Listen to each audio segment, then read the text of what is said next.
Chapter 8. Before.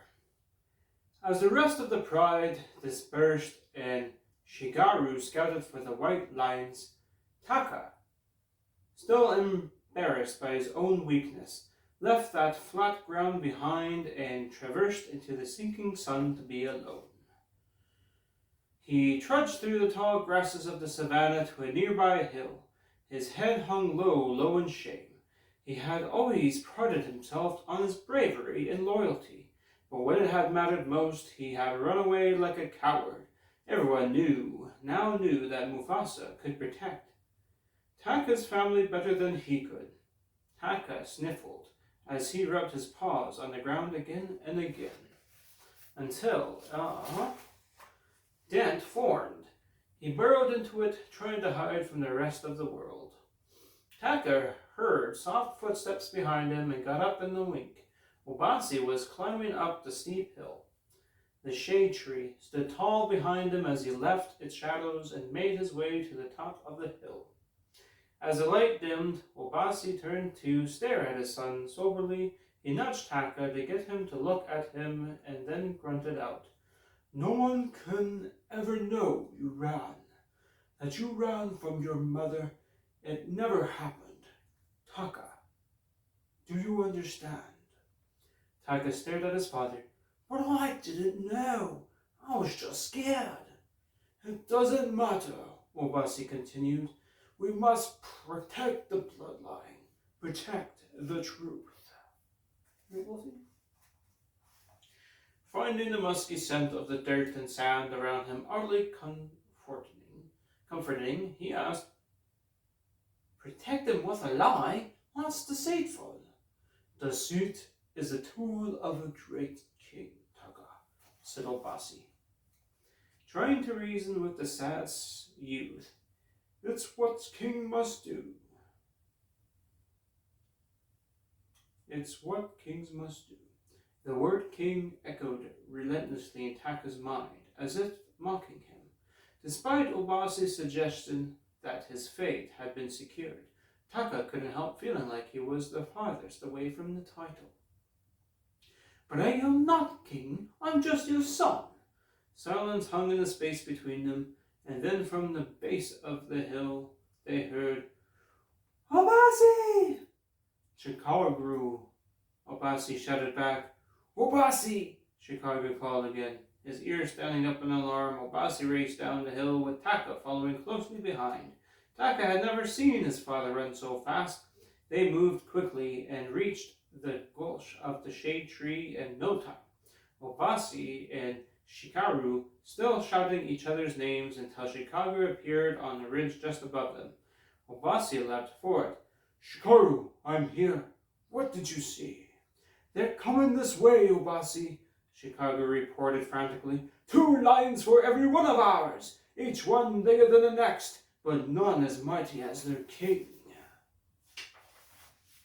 Obasi stepped forward, closer to his shuffling pride, as they started to talk among themselves after a solemn beat. He said, "Outsiders, the stories were all true."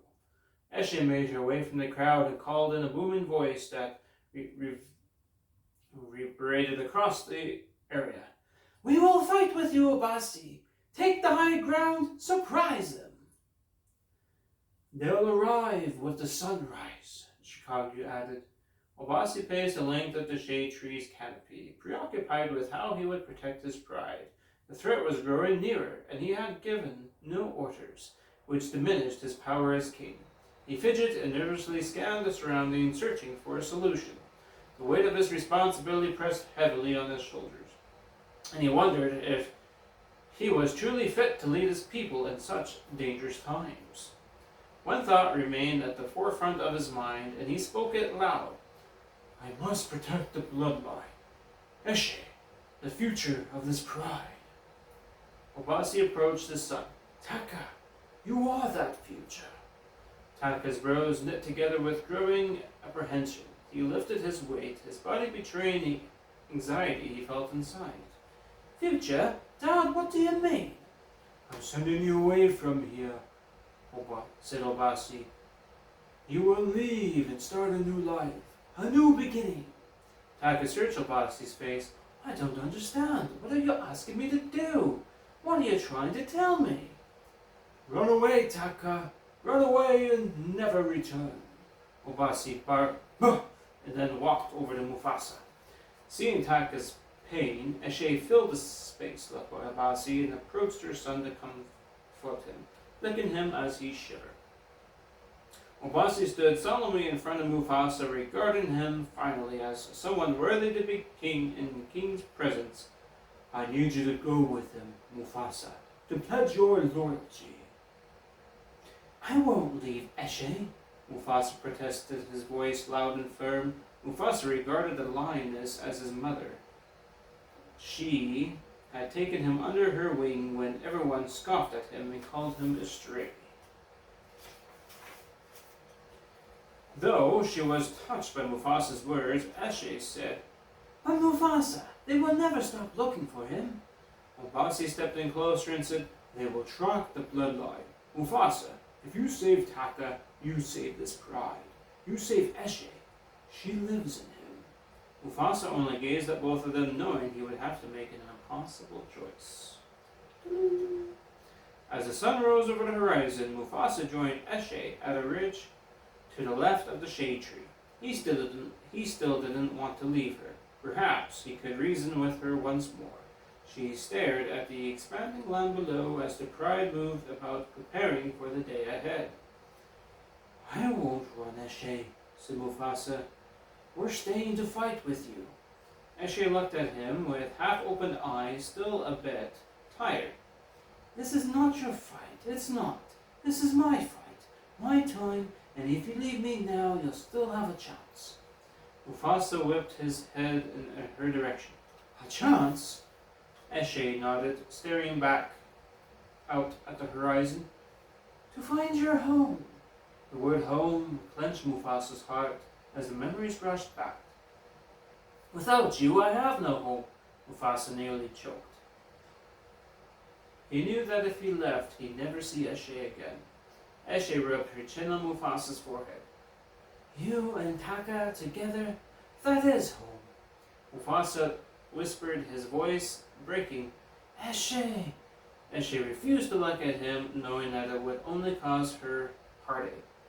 Mufasa, look out there, beyond the light. There is a place my mother told me about. A place beyond the river's end, across the deepest canyon on the other side of the mountains. A place beyond the horizon itself. Yes, pride lands, so green, so perfect, that to see it is to see. Malele? Eshe nodded. Yes, yes, forever. Mufasa remembered all those years ago, his mother telling him about a place just like the one Eshe was describing. His eyes misted over as her echoing voice rang through his memories, and he thought of how he believed every word she said. Older now, he knew better. My mother told me this story, Mufasa said. I'm not a cub, Eshe. It's not a story, said Eshe. Malele is home, and it's in our blood. I don't have your blood, Mufasa said. If only you knew, said Eshe. You have more than that, Mufasa. You have my love, my son. Eshe's heart ached for the danger that possibly lay ahead for Mufasa, Taka, and the rest of the pride, but she trusted Obasi's judgment. Mufasa and Taka had to leave. She encouraged him with a nod as her own eyes filled with sadness. Go, Mufasa, find your forever. Taka appeared behind him and stepped toward his mother. Mother, please forgive me, I beg of you. There's no need, my love, as she said. Taka, your moment of courage will come. And though they had never wanted to leave their mother this way, both lions knew they needed to do as she said and grant this final request. Eshe's heart broke into a million tiny pieces because she knew she would never see either of them again. Now, both of you go. Go and find your place in the circle of life, she said, her voice cracking. Mufasa and Taka began running toward their future, slowly looking back at Eshe. They were stepping into the unknown, forging their own paths, embracing the challenges and trumpets that awaited them. It was bittersweet for Eshe, knowing that she had played a significant role in shaping their lives, but accepting that it was time to let them go. Obasi came to stand beside her. Though he remained as stoic as ever, he watched the two young lions fade into the grasses.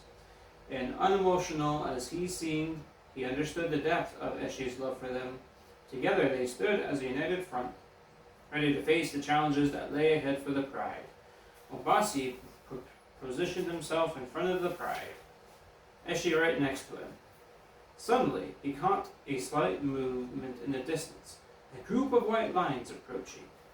Obasi and Eshe exchanged looks of devotion. They knew what was coming, but they would stand their ground.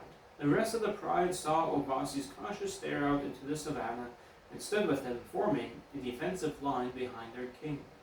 The white lions charged toward the shade tree. Kiros, the largest one and clearly the leader, moved toward Obasi, who was rooted to his spot, all of the fur on his body standing up. The two kings faced each other, and while he wished he were as menacing, Obasi couldn't help being terrified. Kiros spoke first, nearly barking. "Which one of you is king?" Obasi took a few steps closer to Kiros, standing nose to nose with him. "You have no reason to challenge me." "Does this look like a challenge, king?" Kiros scoffed. Obasi snarled at him. "There are rules among lions." Kiros crackled. "Not anymore. While you rule this pride, I've built my army. Yours is the last pride in the Valley of Kings, which means everything the light touches belongs to me. You'll be one ruler, one Lion King." Kiros towered over Obasi, who cowered in his shadow. "Now which one of you, Kepete, killed my son?" the white lion demanded. "We're not Kepetes," replied Obasi. Kiros glowered. "Oh, is that so?" Obasi's heart seemed to be lodged in his throat as he choked out. "Forgive me, king." The two hunters of King Kiros stepped forward, sniffing the air. "He's not here," Amara said. "There were 2 of them," added Akira. "They lived together over that ridge." "Lions don't hunt lions," Obasi said. Kiros huffed as he came to stand in front of Obasi, baring his teeth at him. "Oh, what they do now?" The white lions dropped their jaws at once and encircled Obasi and his pride, a ritual immediately familiar to the scout Shikaru, for he had witnessed the injured white lion meet the same fate the previous day. Obasi knew the pride would have to summon every ounce of strength and courage to stand against this formidable adversary.